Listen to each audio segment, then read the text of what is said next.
सोमनाथाय नमः। ॐ मल्लिकार्जुनाय नमः। ॐ महाकालेश्वराय नमः। ॐ ओंकारेश्वराय नमः। ॐ वैद्यनाथाय नमः।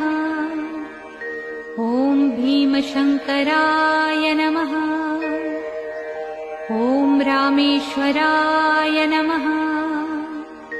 ॐ नागेश्वराय नमः। ॐ विश्वेश्वराय नमः।